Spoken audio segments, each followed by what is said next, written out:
Hi everyone.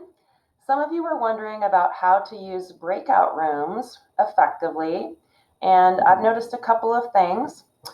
First of all, obviously there's an issue with breakout rooms in that we can't be monitoring all of the students in all of the breakout rooms at once. So that can be problematic, obviously. There are a couple of workarounds for that.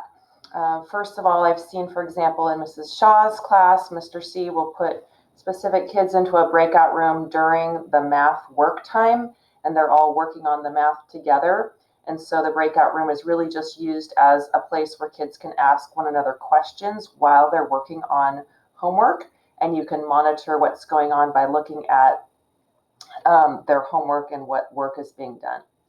The other option that you have is to create some breakout room Google Slides so that you can see what is going on in the groups by looking at the slides and seeing what's going on the slides.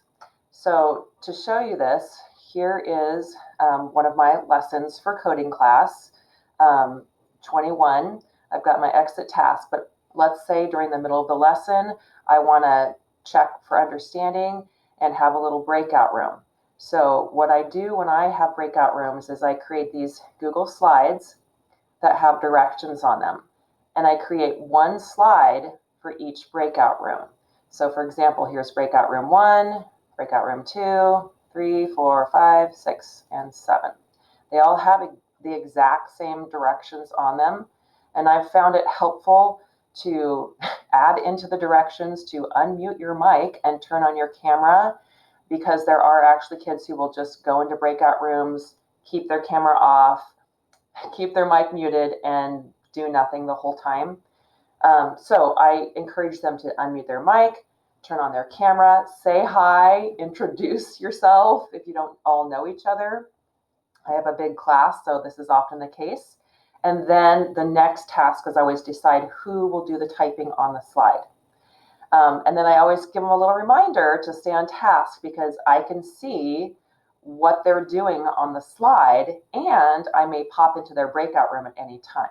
Okay, so here's a task that I have my students doing today. They're going to review until loops, and they're going to have to write 4 lines of code using an until loop, replacing the current code. So when I put my kids into breakout rooms, they'll all go to their slide, they'll say hello, they'll decide what's going to happen. And then when this breakout room is actually happening, I can go to these slides, and at the very top up here, you can see who is actually on this slide, because a small little round icon representing their name or their avatar will appear at the top. And so I can see who's actually looking at the slide and if they're there. And then of course I can go to the answer box and say, okay, are they actually getting any coding done? So if I go to breakout room 4 and there's nothing in this box, I know I need to pop into that room.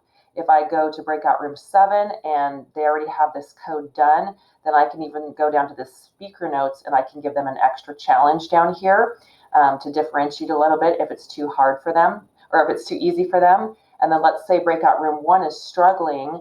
I can give them a few hints down here, or again, I can pop in. So even though we can't be in all of the breakout rooms at once, and that's a little frightening, this is just a little way to add a bit of accountability and structure to those breakout rooms. I hope this was helpful and that you have a wonderful day. Take care.